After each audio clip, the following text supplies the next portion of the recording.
ಅಣ್ಣ ನೀರು ಕುಡಿ.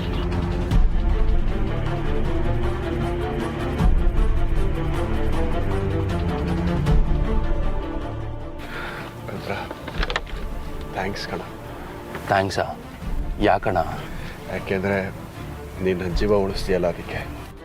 ಅಣ್ಣ, ನಿನ್ನ ಜಾಗದಲ್ಲಿ ನಾನೇ ಇದ್ದಿದ್ರೆ ನೀನು ಹಾವುಗಳಿಗೆ ಆಹುತಿ ಆಗಲಿ ಅಂತ ಬಿಟ್ಬಿಡ್ತಾ ಇದ್ದ? ಇಲ್ಲ ಕಣ. ಇದನ್ನೇ ಅಣ್ಣ ರಕ್ತ ಸಂಬಂಧ ಅನ್ನೋದು. ನಮ್ಮಿಬ್ಬರ ಮಧ್ಯೆ ಏನೇ ಭಿನ್ನಾಭಿಪ್ರಾಯ ಇದ್ರೂ ಸಹ ನಾವು ಒಂದೇ ತಾಯಿ ಮಕ್ಕಳು ಅನ್ನೋದನ್ನು ಮರಿಬಾರ್ದು. ನಿನ್ನ ಕಷ್ಟಕ್ಕೆ ನಾನಾಗಬೇಕು, ನನ್ನ ಕಷ್ಟಕ್ಕೆ ನೀನು. ಆಗಲೇ ಅಣ್ಣ ತಮ್ಮ ಅಂತ ಅನ್ಸ್ಕೊಂಡಿದ್ದಕ್ಕೋ ಸಾರ್ಥಕ ಆಗೋದು. ನಾಗಮಣಿನ ನನ್ನಿಂದ ಕಿತ್ಕೊಂಡೇನೋ ಒಂದೇ ಒಂದು ಕಾರಣಕ್ಕೆ ನಾನು ನಿನ್ನ ಶತ್ರು ಥರ ನೋಡ್ತಾ ಇದ್ದೆ. ಆದರೆ ನೀನು ನನ್ನ ತಮ್ಮ ಅಂತ ನಿರೂಪಿಸ್ಬಿಟ್ಟೆ ಕಣ. ಅಣ್ಣ, ನಾಗಮಣಿ ನನ್ನ ಹತ್ರನೂ ಇಲ್ಲ, ನಿನ್ನ ಹತ್ರನೂ ಇಲ್ಲ. ಅದು ಎಲ್ಲಿದೆ ಅನ್ನೋದೋ ನಿನಗೂ ಗೊತ್ತಿಲ್ಲ, ನನಗೂ ಸಹ ಗೊತ್ತಿಲ್ಲ. ಇಂಥ ಸಮಯದಲ್ಲಿ ನಾವಿಬ್ರು ಕೈ ಜೋಡಿಸಿದ್ರೆ ಆದಷ್ಟು ಬೇಗ ನಾಗಮಣಿ ಎಲ್ಲೇ ಇದ್ರೂ ನಮ್ಮ ವಶಕ್ಕೆ ಪಡ್ಕೋಬೋದು. ನಿಜ ಕಣ, ನಿಜ. ಅದು ಸರಿ, ನಾನಿಲ್ಲಿದ್ದೀನಿ ಅಂತ ನಿನಗೆ ಹೇಗೆ ಗೊತ್ತಾಯ್ತು? ಭೈರವ ಬಾಬಾ ಹೇಳಿದ್ರು.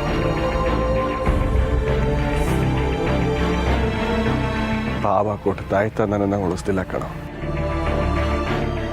ನೀನು ನನ್ನನ್ನು ಉಳಿಸ್ಬಿಟ್ಟೆ.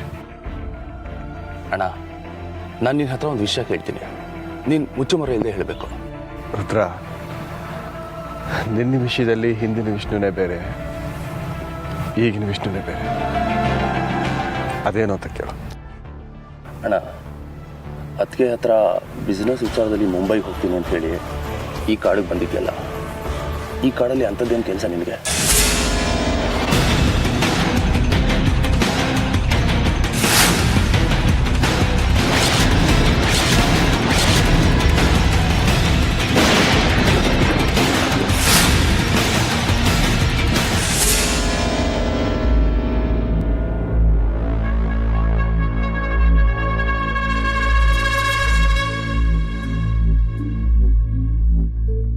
ಅಲ್ಲ ಮಗ, ಭರತ್ ಚಂದನ್ ಇಬ್ರು ಕಾಡಿಂದ ಹೊರಗೆ ಹೋಗಿ ಹೋಮ್ ಸ್ಟೇಲ್ ಇರ್ತಾರೆ ಅಂತ ಅನ್ಕೊಂಡೆ. ಆದ್ರೆ ಹೇಳ್ದೆ ಕೇಳದೆ ಓಡೋಗಿದ್ದಾರೆ ಅಂದ್ರೆ ಇನ್ಯಾವ ರೇಂಜಿಗೆ ಭಯ ಪಟ್ಟಿರ್ಬೇಕು ಅಂತ ನೀನೇ ಯೋಚನೆ ಮಾಡು. ಆ ನಾಗಾರಣ್ಯದ ಇನ್ಸಿಡೆಂಟ್ನ ನೆನೆಸ್ಕೊಂಡ್ರೆ ನನ್ಗೀಗ್ಲೂ ಮೈ ಜುಮ್ ಅನ್ನುತ್ತೆ. ನಂದ, ನೀನು ಅವರು ಹೆದರ್ಕೊಂಡಾಗೆ ನನಗೇನು ಭಯ ಆಗಿಲ್ಲ ಕಣ. ಒಳ್ಳೆ ಮರ್ಯಾದೆ ಕೊಟ್ಟೆ ಬಿಡಪ್ಪ ನೀನು. ಅಲ್ಲ ಮಗ, ನಾವು ಅವತ್ತು ಅಲ್ಲಿದ್ದ ಪರಿಸ್ಥಿತಿಗೆ ಅವತ್ತೇ ಕೊನೆ ದಿನ ಅನ್ಕೊಂಡಿದ್ದೆ. ನೀನ್ ನೋಡಿದ್ರೆ ಹೀಗೆ ಹೇಳ್ತಿದ್ಯಲ್ಲ. ನೋಡು ನಂದ, ಯಾವುದೇ ಪ್ರಾಣಿಗಳಾದ್ರೂ ನಾವು ಅವಕ್ಕೆ ತೊಂದರೆ ಕೊಟ್ರೆ ಮಾತ್ರ ಅವು ನಮಗ್ ತೊಂದರೆ ಕೊಡೋದು.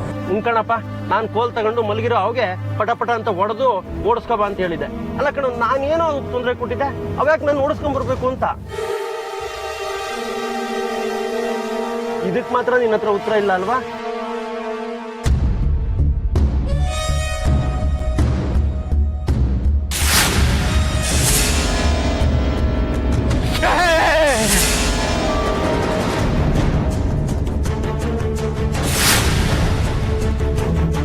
ಅರ್ಜುನ್, ಯಾರೋ ಒಬ್ಬ ನನ್ನನ್ನು ಕೊಲ್ಲೋದಕ್ಕೆ ಬರ್ತಿದ್ದಾನೆ ಕಣ. ಅವ್ನು ಬಂದಿರೋದು ನಿನ್ನನ್ನು ಕೊಲ್ಲೋದಕ್ಕೆ. ನೀನು ಒಬ್ಬ ಕಿಲ್ಲರ್ನ ಕಳಿಸಿದ್ದ. ಅರಣ್ಯದಲ್ಲಿ ಹಾವು ಕಚ್ಚಿ ಸತ್ತ ಅವನು.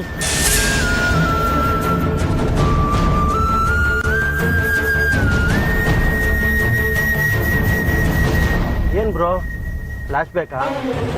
ನಂದ, ನೀನ್ ಹೇಳ್ದಾಗೆ ಇದೊಂದು ಹಾರಿಬಲ್ ಎಕ್ಸ್ಪೀರಿಯನ್ಸೇ ಕಣೋ.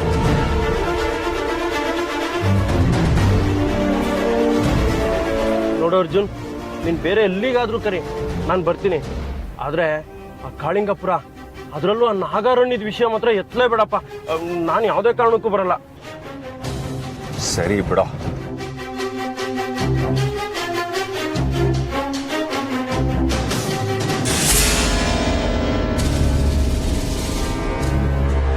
ಅಣ್ಣ, ಯಾಕೆ ಹೀಗೆ ಹೆದರ್ಕೊಂಡಿದ್ಯಾ? ಯಾಕೆ ಹೀಗೆ ಬೆವರ್ತಾ ಇದೆಯಾ? ನಾಗಗಳು ನಾಗಗಳು ಅವನು ಅವನು ಅಣ್ಣ ನೀನು ಏನು ಹೇಳ್ತಾ ಇದ್ಯಾ? ನೀನು ಏನು ಹೇಳ್ತಿದ್ಯೋ ಒಂದು ಅರ್ಥ ಆಗ್ತಿಲ್ಲ. ಸರಿಯಾಗಿ ಬಿಡಿಸಿ ಹೇಳೋಣ. ನಾಗಗಳು ಹೋಕೆ ಅವನು ಅಂದ್ರೆ ಯಾರು? ಅದೇ ಅದೇ ಅವನೇ ಅವನೇ. ಯಾರಣ್ಣ? ಈ ನಾಗರಣ್ಯದಲ್ಲಿ ಯಾರಿರೋದಕ್ಕೆ ಸಾಧ್ಯ?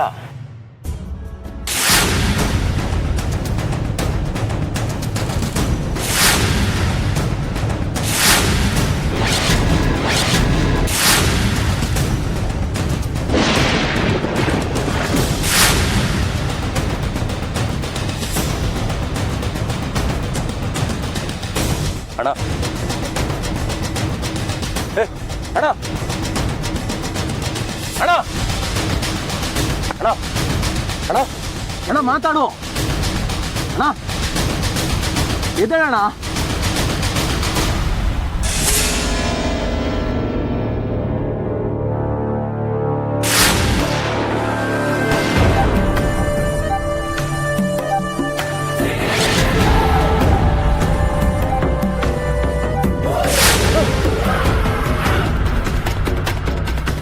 ಏಯ್, ಏನೋ ಸಡನ್ ಆಗಿ ಬೆಚ್ಚ ಬೀಳ್ತಾ ಇದೆಯಾ?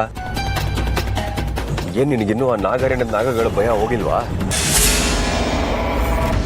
ಅರ್ಜುನ್, ಭಯ ನಾಗರಣ್ಯದ್ದಾಗ್ಲಿ ನಾಗಗಳದಾಗ್ಲಿ ಅಲ್ಲ, ಆ ಕಿಲ್ಲರ್ದು.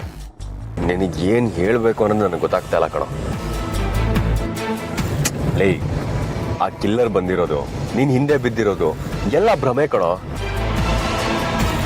ನೀನು ನೋಡಿದ್ರೆ ಕೊಲ್ಲೋದು ಹೋಗ್ಲಿ, ಹೊಡೆಯೋದಕ್ಕೂ ಯಾರಿಗೂ ಮನ್ಸು ಬರೋದಿಲ್ಲ. ಅರ್ಜುನ್, ಕಿಲ್ಲರ್ ಕಾಳಿಂಗಪುರಕ್ಕೆ ಬಂದಿದ್ದು ನನ್ನ ಕೊಲ್ಲೋದಕ್ಕಲ್ಲ, ನಿನ್ನ ಕೊಲ್ಲೋದಕ್ಕೆ.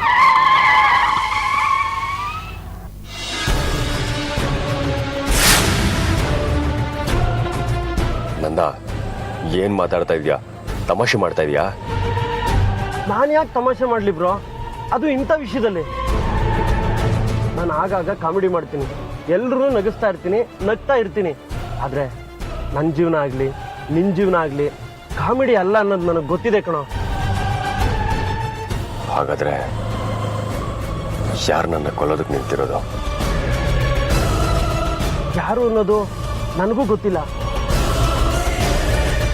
ಆದರೆ ನಿನ್ನನ್ನು ಕೊಲ್ಲೋದಕ್ಕೆ ಡಿಸೈಡ್ ಮಾಡಿ ಒಬ್ಬ ಸುಪಾರಿ ಕೊಟ್ಟಿರೋದಂತೂ ಸತ್ಯ.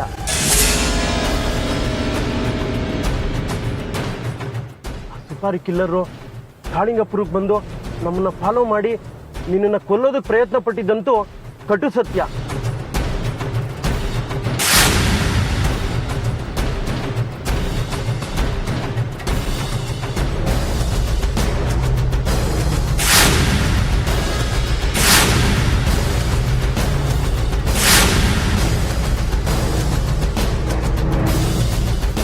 ಅಂದ್ರೆ ಅದು ಯಾರೋ ಹಳ್ಳಿಯವರಲ್ಲ, ನನ್ನನ್ನು ಫಾಲೋ ಮಾಡ್ಕೊಂಡ್ ಬಂದಿದ್ದು ಕಿಲ್ಲರಾ?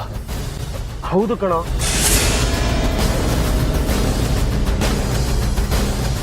ಅಲ್ಲ, ನನ್ನನ್ನು ಸಾಯಿಸ್ಬೇಕು ಅಂತ ಯಾರು ಯಾಕೆ ಅಂದ್ಕೊಳ್ಳೋದಕ್ಕೆ ಸಾಧ್ಯ? ನನ್ನನ್ನು ಕೊಲ್ಲೋ ಅಂತ ತಪ್ಪು ನಾನೇನೋ ಮಾಡಿದ್ದೀನಿ. ನನಗೂ ಅದೇ ಅರ್ಥ ಆಗ್ತಾ ಇಲ್ಲ ಬ್ರೋ.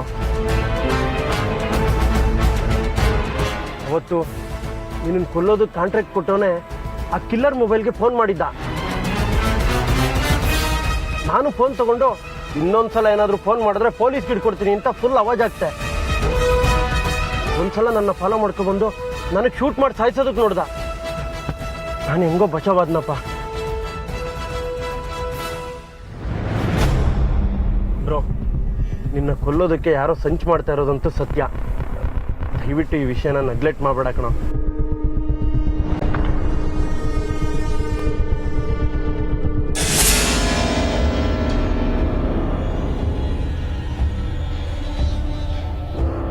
ಅಣ್ಣ ಇದೇಳು ಅಣ್ಣ, ಏನಾಯ್ತು? ನಾಗಗಳು ಯಾರನ್ನ ಏನ್ ಮಾಡಿದ್ವು ಹೇಳಣ್ಣ. ಅಣ್ಣ, ನಾಗಗಳು ಯಾರನ್ನ ಏನ್ ಮಾಡಿದ್ವು? ಹೆದರ್ಕೋಬೇಡ. ನೋಡಿಲಿ ನಾನು ನಿನ್ನ ಜೊತೆನೇ ಇದ್ದೀನಿ, ಹೆದರ್ಕೋಬೇಡ. ಏನಾಯ್ತು ಕರೆಕ್ಟಾಗಿ ಹೇಳ. ನಾಗಮಣಿ ನಾಗಮಣಿ ನಾಗಮಣಿ ಎಲ್ಲಿದೆ? ಯಾರ ಹತ್ರ ಇದೆ? ನಾಗಮಣಿ ನಾಗಮಣಿ ನಾಗಮಣಿ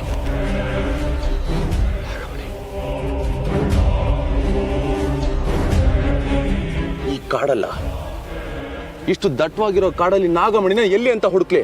ಸರಿಯಾಗಿ ಹೇಳೋಣ. ಇಲ್ಲಿರೋ ನಾಗಗಳೆಲ್ಲ ಬಂದರೂ ಸಹ ಅವುಗಳನ್ನ ಮುಗಿಸಿ ನಾಗಮಣಿನ ತರ್ತೀನಿ. ನಾಗಮಣಿ ಇಲ್ಲೆಲ್ಲ ಇಲ್ಲ. ಅದು ನಾಗಮಣಿ ನಮ್ಮ ನಮ್ಮ ಏನ್ ನಮ್ಮ ಅಣ್ಣ? ನಮ್ಮ ಮನೆಯಲ್ಲಿದೆ. ಏನು? ನಾಗಮಣಿ ನಮ್ಮನೇಲಿದ್ಯಾ? ನೀನು ಮಾತಾಡ್ತಾ ಇರೋದು ನಂಗೆ ಒಂದು ಸ್ವಲ್ಪನೂ ಅರ್ಥ ಆಗ್ತಾ ಇಲ್ಲ. ಬಿಡಿಸಿ ಹೇಳೋಣ. ನಾಗಮಣಿ ನಾಗನ ಹೆಡೆ ಮೇಲೆ ಇರೋದನ್ನ ನಾನು ನೋಡಿದ್ದೀನಿ. ಅದು ಆ ನಾಗನ ಹೆಡೆ ಮೇಲಿದೆ. ನಾನೇ ಖುದ್ದು ನೋಡಿದ್ದೀನಿ. ಎಲ್ಲಿ? ಯಾವ ನಾಗ? ಸರಿಯಾಗಿ ಬಿಡಿಸಿ ಹೇಳೋಣ. ಅಣ್ಣ ಅಣ್ಣ, ನೀನೇನು ಯೋಚನೆ ಮಾಡಬೇಡ, ನಾನು ನಿನ್ನ ಜೊತೆಲೇ ಇದ್ದೀನಿ. ಅಣ್ಣ ಅಣ್ಣ ಅಣ್ಣ, ನಡಿ ಮನೆಗೆ ಹೋಗೋಣ ಬಾ.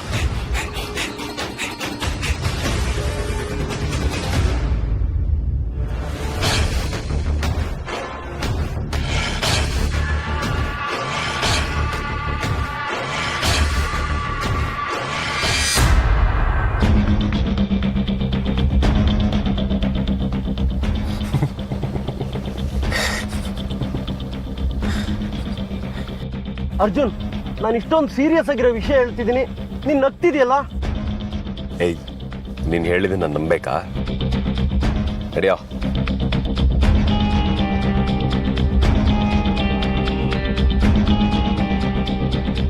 ಅರ್ಜುನ್, ನಾನು ಹೇಳ್ತಾ ಇರೋದು ಸತ್ಯ ಕಣೋ. ನೋಡೋಣಂದ, ನೀನು ಹೇಳ್ತಾ ಇರೋದು ಸುಳ್ಳು ಅಂತ ನಾನು ಹೇಳ್ತಾ ಇಲ್ಲ, ಆದ್ರೆ ನಂಬಕ್ಕಾಗ್ತಾ ಇಲ್ಲ ಅಷ್ಟೇ. ಅರ್ಜುನ್, ನಾನು ಹೇಳ್ತಾ ಇರೋದು 100ಕ್ಕೆ 100 ಸತ್ಯ. ಅಲ್ವ ನಂದ, ಈ ಪ್ರಪಂಚದಲ್ಲಿ ನನಗೆ ಯಾರೂ ವೈರಿಗಳೇ ಇಲ್ಲ. ಅಂಥದ್ರಲ್ಲಿ ನನ್ನ ಯಾರೋ ಕೊಲ್ಲೋದಕ್ಕೆ ಸಂಚು ಮಾಡ್ತಾರೆ. ಹಾಗೆ ಮಾಡೋದ್ರಿಂದ ಅವ್ರಿಗೆ ಸಿಗೋ ಲಾಭ ಆದ್ರೂ ಏನೋ.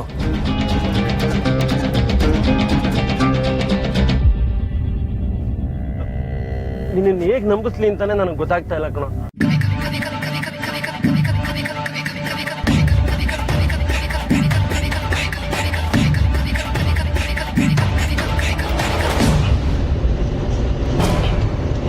ನೋಡು, ಇದು ಆ ಕಾಂಟ್ರಾಕ್ಟ್ ಕಿಲ್ಲರ್ ಕೊಟ್ಟಿದ್ದ ಫೋನು.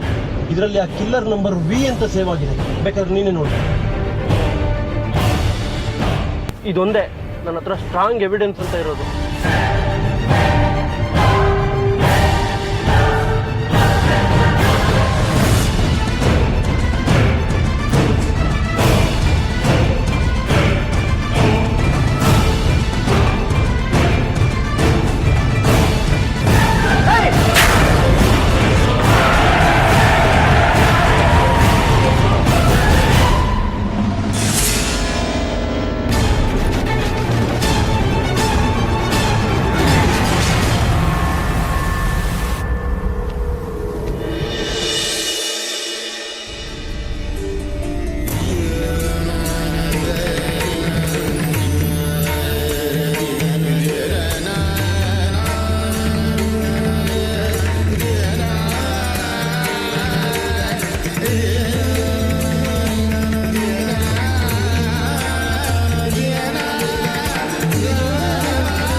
ಆಶ್ಲೇಷ ಕೃಷ್ಣಾಷ್ಟಮಿ.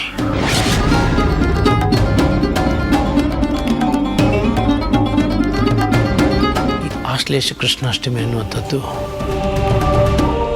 60 ವರ್ಷಗಳಿಗೆ ಒಂದು ಸಾರಿ ಬರುವಂಥದ್ದು. ಇದು ಬಂದಾಗ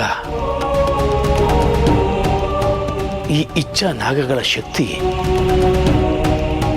ಇದ್ದಕ್ಕಿದ್ದ ಹಾಗೆ 100 ಪಟ್ಟು ಜಾಸ್ತಿ ಆಗತ್ತೆ.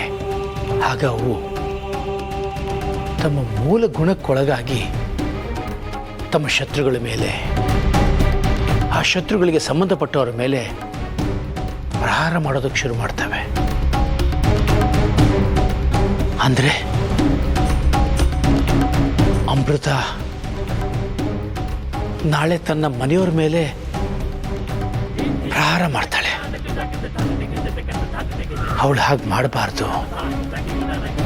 ಈ ಆಶ್ಲೇಷ ಕೃಷ್ಣಾಷ್ಟಮಿ ಪ್ರಭಾವಕ್ಕೆ ಅವಳು ಒಳಗಾಗಬಾರ್ದು ಅಂದರೆ ನಾನು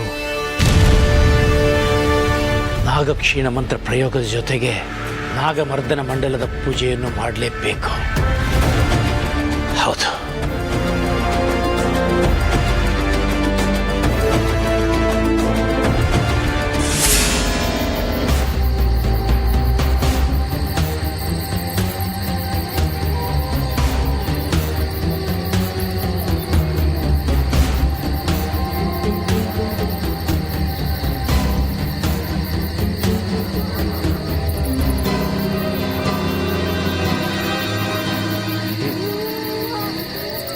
ಪ್ರಕೃತಿಯಲ್ಲಿ ವ್ಯತ್ಯಾಸ ಕಾಣಿಸ್ತಿದ್ದಿಲ್ಲ.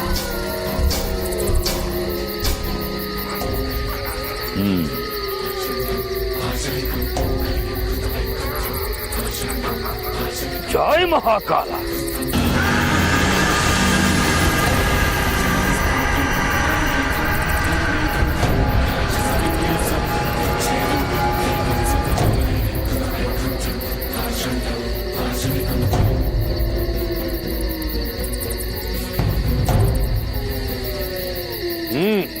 ಜೈ ಮಹಾಕಾಲ.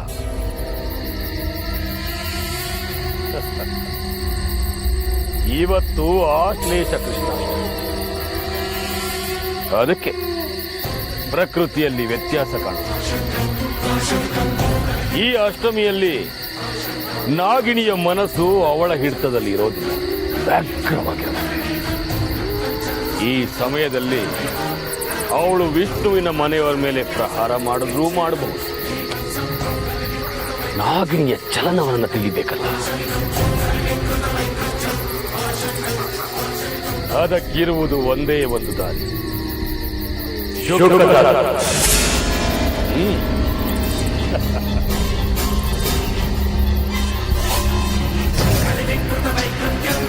ಜೈ ಮಹಾಕಾಲ.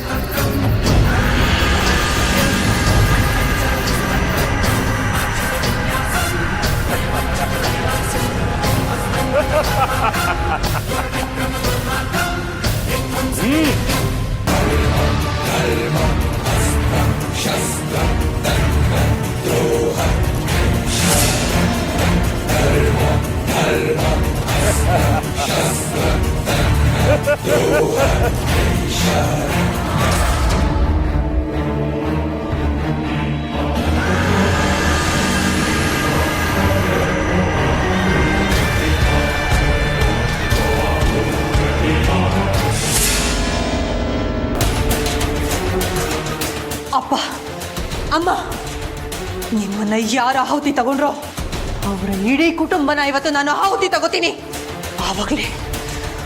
ಆವಾಗ್ಲೇ ನನ್ನ ಮನಸ್ಸಿಗೆ ಸಮಾಧಾನ ಆಗೋದು.